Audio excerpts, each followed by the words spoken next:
Good morning, नमस्कार।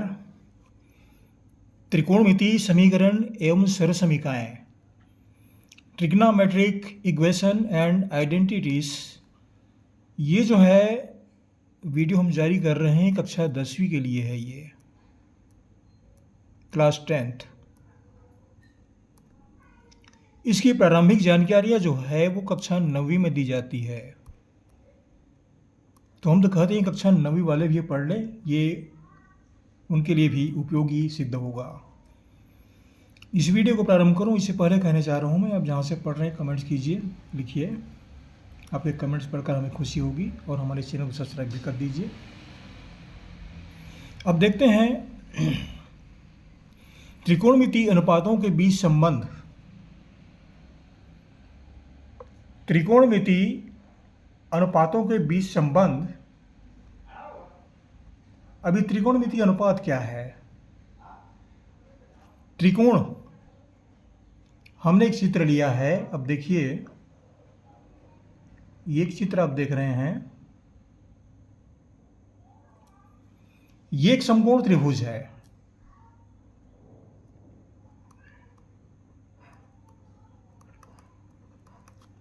समकोण त्रिभुज है जिसमें कोण C जो है ये 90 अंश का है, कोण B थीटा अंश का है और ये शीर्ष है A। इसको बोलते हैं भुजा AC को लंब, भुजा AB को बोलते हैं कर्ण और भुजा BC को बोलते हैं आधार।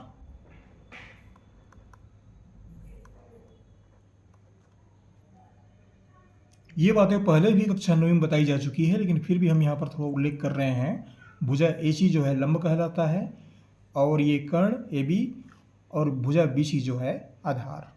कोण C 90 अंश का है, कोण B थीटा अंश का है। इसको थीटा से संबोधित करते हैं। अब इस समकोण त्रिभुज में कक्षा 8वीं 9वीं में ये पढ़ाई जाती है पाइथागोरस प्रमेय।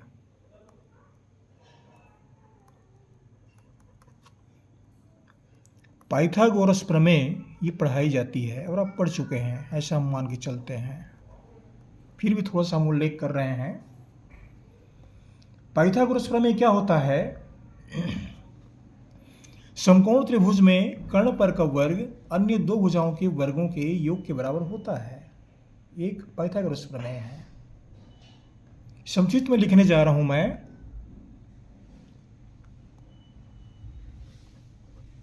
कर्ण का वर्ग बराबर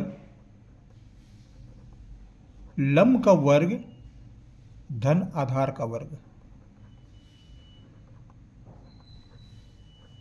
ये पाइथागोरस प्रमेय है। या विस्तार से लिखें तो कैसे लिखेंगे? समकोण त्रिभुज में कर्ण पर का वर्ग अन्य दो भुजा कौन कौन से? लंब और आधार। अन्य दो भुजाओं के वर्गों के योग के बराबर होता है। ये पाइथागोरस प्रमेय है। अब देखिए, यहां पर उल्लेख करेंगे तब तो पूरा वीडियो बहुत बड़ा बनेगा। फिर थोड़ा संक्षिप्त करने जा रहा हूं मैं और अन्य बातों को दूसरे और वीडियो में उसका उल्लेख करूंगा। इसके और अन्य वीडियो हम जारी करेंगे। ये अवधारणा से संबंधित है। त्रिकोणमिति समीकरण और सरसमीकाओं के अवधारणा से कुछ संक्षिप्त जानकारियां मैं यहाँ पर प्रस्तुत कर रहा हूँ। फिर भी यह जानकारी आपके लिए पर्याप्त होगा। इसमें देखिए, ये हमारे समकोण त्रिभुज में पाइथागोरस प्रमेय में ये त्रिकोणमिति समीकरण, ये जो त्रिकोणमिति समीकरण और सरसमीकाएं बनते हैं, सरसमीका समीकरण ये जो बनते हैं, ये सब पाइथागोरस प्रमेय या समकोण त्रिभुज के आधार पर ही बनते हैं। इसी त्रिभुज के आधार पर त्रिकोणमिति समीकरण और सरसमीकाएं बनते हैं। मूलभूत आधार ये समकोण त्रिभुज है। इसमें कुछ बातों का उल्लेख करना चाहूंगा मैं। पहले आते हैं किन किन सूत्रों का उपयोग किया गया है, इसको पहले देखते हैं। आप जो 10वीं में पढ़ेंगे उन्हें आपको याद करना आवश्यक है। और याद तभी होगा जब बार बार उसको पढ़ेंगे, बार बार लिखेंगे, तभी याद होता है, अन्यथा नहीं होता। तो देखिए यहाँ पर जो प्रश्नों का जो सर्व समीका का उल्लेख किया गया है उनका उल्लेख करने जा रहा हूं मैं। पहला है sine square theta plus cos square theta equal to 1। ये एक सूत्र है, फार्मूला है, या सर्व समीका कह सकते हैं। इसको लिख सकते हैं cos square theta plus sine square theta equal to 1, ऐसा भी लिख सकते हैं, या 1 को इधर लिख देंगे और इसको भाग को पूरा इधर लिख देंगे तो भी वो सही है। दूसरा लेते हैं, दूसरा है 1 plus tan square theta equal to sec square theta. ये दूसरा फार्मूला है। इसको लिख सकते हैं tan square theta plus 1 equal to sec square theta, ऐसा भी लिख सकते हैं, या दाएं को बाएं पक्ष, बाएं को दाएं पक्ष, ऐसा भी कर देते हैं, लेकिन इस प्रारूप में लिखा जाता है। तीसरा फार्मूला है 1 plus cot square theta. Cot square theta, इसका मान जो है कोसेक स्क्वायर थीटा के बराबर होता है, कोसेक स्क्वायर थीटा। ये 3 सरसमीका हुए जिसका उल्लेख जो है कक्षा 10वीं में पढ़ने को मिलता है। इन्हीं प्रश्नों के आधार पर आप जो हैं उन प्रश्नों को तैयार करेंगे। ये 3 खास फार्मूला हैं, सूत्र हैं, सरसमीका हैं, जिसके आधार पर आपको पढ़ना पड़ेगा। तो ये तीनों को तो याद करना आवश्यक है। ये 3 खास सूत्र हैं, ये इसको याद करना ज़रूरी है, और याद ना करें आवश्यक है ये, क्योंकि आप बार बार लिखेंगे, बार बार पढ़ेंगे तो अपने आप याद होता है। ये ऐसे करना पड़ता है, बार बार लिखना पड़ता है। 3 हो गए। अब यहाँ पर देखिए sine, cos, tan, cot, cosec, इनके बीच में और क्या क्या संबंध होते हैं इसको थोड़ा सा उल्लेख कर रहा हूँ मैं, उसको भी आप समझ लीजिए। ये साइन है,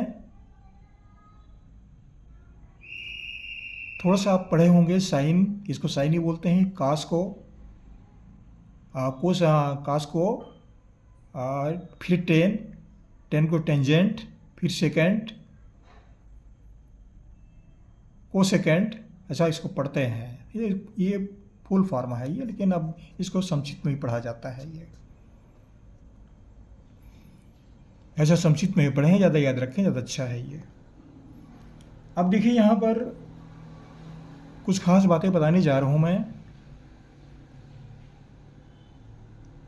ये साइन, कॉस, टेन, कॉट, सेक, कोसेक, इनमें क्या क्या संबंध होते हैं उनको भी याद रखना आवश्यक है। साइन थीटा का मान जो है 1 कोसेक थीटा होता है। मतलब कोसेक और साइन एक दूसरे के विपरीत हैं। या फिर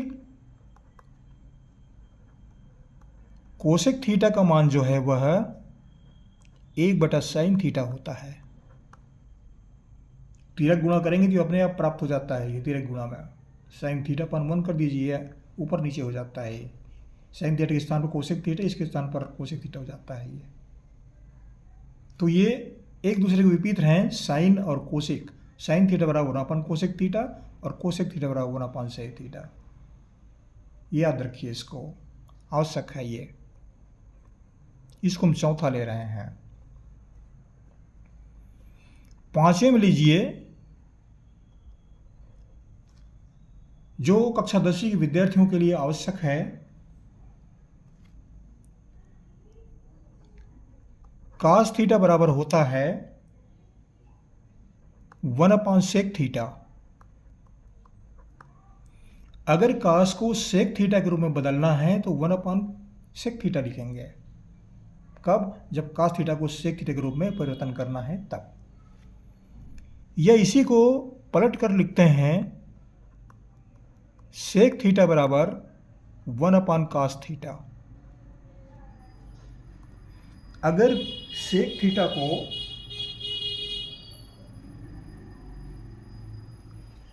कास थीटा के रूप में बदलना है तो सेक थीटा को हम 1 कास थीटा लिख सकते हैं। ये बदलने की प्रक्रिया है, साइन को कोसेक में, कोसेक को साइन में, कास को सेक में और सेक को कास में। ये बदलने की प्रक्रिया है। ये सेक थीटा बराबर हुआ 1 कास थीटा। और उसके पश्चात छठवें पर आते हैं हम।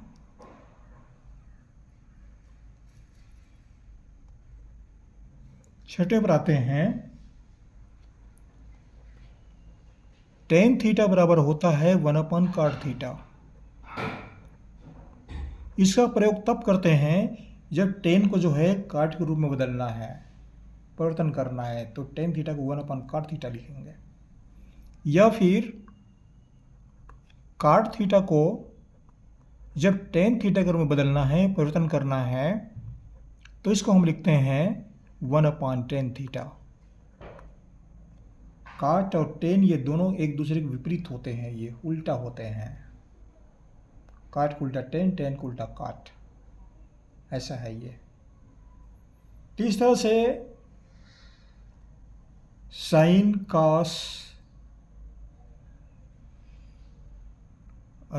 कास टेन, कोसेक सेक काट, इनके बीच में जो आपस के संबंध है, ये सब सूत्र के रूप में प्रयोग होते हैं। जो कक्षा 10वीं में जो अध्याय है त्रिकोणमितीय समीकरण एवं सरल समीकरण, इसके बारे में पढ़ना आवश्यक होता है।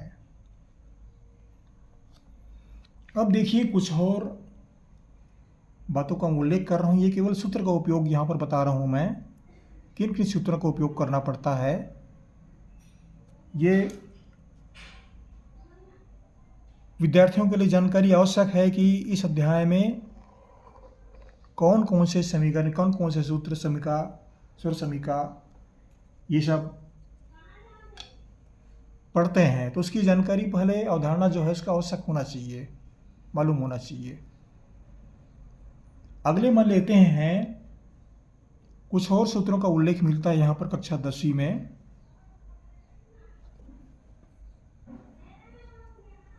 इसको 7वां ग्रुप में ले रहा हूं मैं।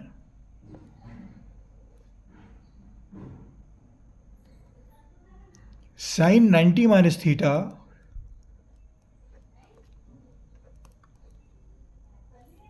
बराबर होता है कास थीटा। साइन होगा, ये कास हो गया। अब कास 90 माइनस थीटा लीजिए, कास 90 माइनस थीटा, तो ये होता है साइन थीटा। साइन कास का हो गया। अब टेन और काट पर आते हैं।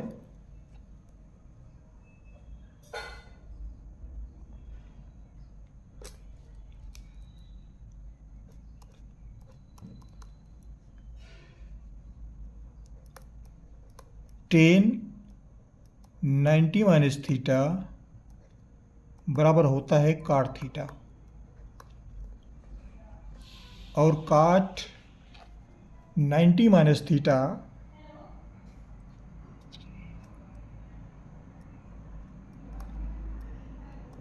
काट 90 माइनस थीटा बराबर होता है टेन थीटा।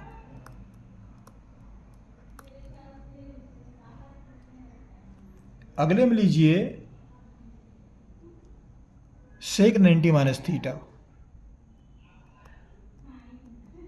सेक 90 माइनस थीटा, इसका मान जो है कोसेक थीटा के बराबर होता है, और कोसेक 90 माइनस थीटा ये जो होता है सेक थीटा के बराबर। इन सूत्रों का उपयोग किया गया है। संबंधित प्रश्न हल करेंगी तो इसमें ज़्यादा स्पष्ट होगा आपको कि इन सूत्रों का उपयोग कैसे किया जाता है। ये थोड़ा खंड तैयार कर देता हूँ मैं, इस तरह से आप याद कर सकते हैं। साइन और कास इस तरह से बदलते हैं, टेन और काट ये इस तरह बदल जाते हैं, और सेक और कोसेक, कोसेक और सेक में बदल जाते हैं। ये इन सूत्रों का उल्लेख मिलता है, पढ़ना पड़ेगा ये।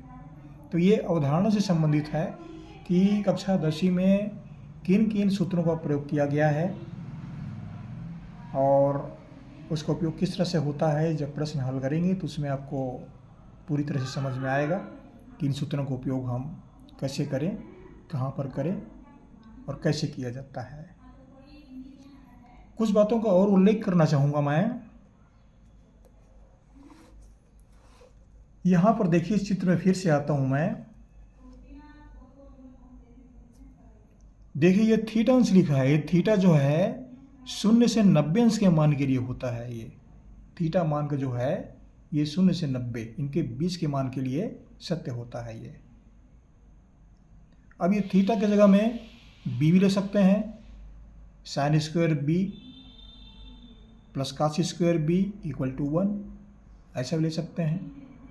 अगर यहाँ पर ए लिख दिए, अगर यहाँ पर बी की जगह में ए है तो sine square A plus cos square A equal to 1। इस सूत्र का प्रयोग जो है थीटा की जगह में, अगर यहाँ ए है तो क्या लिखेंगे, sine square A plus cos square A equal to 1, ऐसा लिखेंगे। अगर यहाँ पर सी है, इस बिंदु पर सी है और ये 90 अंश है, यहाँ पर कुछ भी मान हो सकते हैं, कुछ भी लिख सकते हैं, कोई भी है, मतलब एक की जगह में और कुछ भी लिख सकते हैं आप। अगर यहाँ पर सी है तो लिखेंगे sine square C plus cos square C equal to 1, या 1 plus tan square C equal to sec square C. Theta की जगह में सी आ जाएगा। यहाँ पर ए है तो ए आ जाएगा, और बी है जिसको बी भी ले सकते हैं, sine square B plus cos square B. अगर थीटा का मान नहीं दिया है तो यहाँ पर बी ले सकते हैं। तो इस तरह से पुस्तक में तो केवल थीटा दिया गया है तो हम थीटा ही लिए हैं, और इस तरह से आप इसको पढ़ सकते हैं। इसकी और अवधारणा से संबंधित वीडियो मैं तैयार करूँगा, उसको भी आप पढ़ लेंगे। अगर पूरी बात लेते हैं तो ये वीडियो बहुत बड़ा हो जाएगा, घंटे भर का हो जाएगा ये। इसलिए थोड़ा सा हम इस वीडियो को हम दूसरे वीडियो में फिर से जोड़ेंगे उसको, और उस अवधारणा को आप अवश्य पढ़िएगा, ज़्यादा क्लियर होगा। क्योंकि अवधारणा जो है वो पूरी तरह से जानकारी आवश्यक है।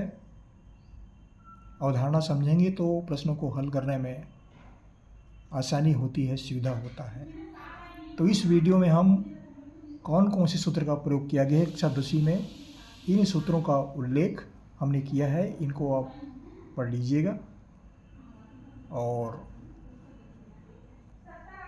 पढ़ेंगे तो आपको कोई भी सूत्र जो है कठिन नहीं लगेंगे।